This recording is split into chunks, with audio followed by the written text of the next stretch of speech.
नमस्ते, मेरा नाम है दीपाली और स्वागत है आप सभी का बेताल 25 की 7वीं कहानी में, जिसका नाम है राजा चंद्रसेन की कहानी। तो चलिए शुरू करते हैं। बहुत समय पहले की बात है, जब समुद्र के किनारे बसे एक नगर ताम्रलिपि पर राजा चंद्रसेन का राज हुआ करता था। राजा से मिलने के लिए हजारों लोग उत्सुक रहते थे। उन्हीं में से एक था नवयुवक सत्वशील। सत्वशील को काम की तलाश थी, इसलिए वो हर दिन राजा चंद्रसेन से मिलने के लिए उनके राजमहल पहुंच जाता। अफसोस, उसे हर बार दरबारी भगा देता था। ऐसा होते होते बहुत समय गुजर गया, लेकिन लड़के ने हिम्मत नहीं हारी। वो राजमहल के साथ ही हर उस जगह पहुंच जाता जहां राजा की सवारी जाती थी। अब एक दिन राजा भ्रमण कर अपने सैनिकों के साथ महल की ओर लौट रहे थे। कड़ी धूप होने के कारण राजा को काफी तेज प्यास लगी। सैनिक इधर उधर पानी ढूंढने लगते हैं, लेकिन कोई भी कामयाब नहीं होता। तभी राजा अपने मार्ग पर खड़े सत्वशील को देखते हैं। नवयुवक को देख राजा पूछते हैं, क्या तुम्हारे पास पानी है? सत्वशील तुरंत राजा को पानी पिलाता है और साथ ही मीठे फल भी खिलाता है। राजा उससे काफी प्रसन्न होते हैं और कहते हैं, मैं तुम्हें कुछ भेंट देना चाहता हूँ, बताओ तुम्हें क्या चाहिए? भूपति चंद्रसेन के सवाल पूछते ही झट से सत्वशील कहता है, महाराज, मैं लंबे समय से काम की तलाश कर रहा हूँ। अगर आप मुझे कुछ काम दे दे तो आपकी बहुत कृपया होगी। इतना सुनते ही राजा तुरंत उसे अपने दरबार में नौकरी दे देते हैं और कहते हैं कि उसके द्वारा पिलाए गए पानी का उपकार वो जीवन भर याद रखेंगे। वक्त बीतता गया और अपनी प्रतिभा की वजह से नवयुवक राजा का बहुत करीबी बन गया।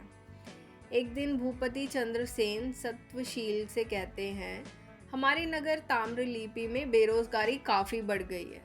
इसके लिए हमें कुछ करना चाहिए, है ना? इतना सुनते ही नवयुवक कहता है, आप हुक्म कीजिए महाराज। राजा कहते हैं, हमारे पास एक टापू है जो काफ़ी हरा भरा है। अगर वहाँ कुछ खोज की जाए तो काम के कुछ अवसर मिल सकते हैं। इतना सुनते ही सत्वशील, जी महाराज, इतना कहकर टापू के लिए रवाना हो गए। समुद्र के रास्ते टापू के पास पहुंचते ही सत्वशील को पानी में तैरता हुआ एक झंडा नजर आता है। झंडे को देखते ही वो हिम्मत जुटाकर पानी में कूदता है। पानी में कूदते ही नवयुवक सत्वशील टापू की राजकुमारी के पास पहुंच जाता है, जहां वो अपनी सहेलियों और सेविकाओं के साथ गाना गा रही होती है। राजकुमारी को नवयुवक अपना परिचय देता है। कुछ देर बातचीत करने के बाद राजकुमारी सत्वशील को भोजन का निमंत्रण देती है और खाना खाने से पहले पास ही एक तालाब में स्नान करने का आग्रह करती है। जैसे ही सत्वशील तालाब में नहाने के लिए उतरते हैं, वो ताम्रलिपि महल की सभा में पहुंच जाता है। एकदम सभा में सत्वशील को देख राजा चंद्रसेन चकित हो जाते हैं। वह उससे पूछते हैं, अरे तुम यहाँ कैसे? सत्वशील राजा को पूरी घटना के बारे में बताता है।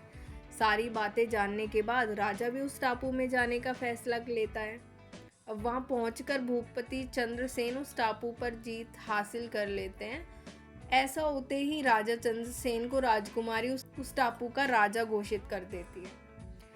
राजा टापू को जीतने की खुशी में वहां की पूर्व राजकुमारी और सत्वशील की शादी करवा देते हैं।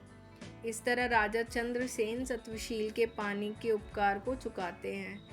इतनी कहानी बताकर बेताल चुप हो जाता है और विक्रम से पूछता है कि राजा चंद्रसेन और सत्वशील दोनों में से सबसे बलवान कौन था?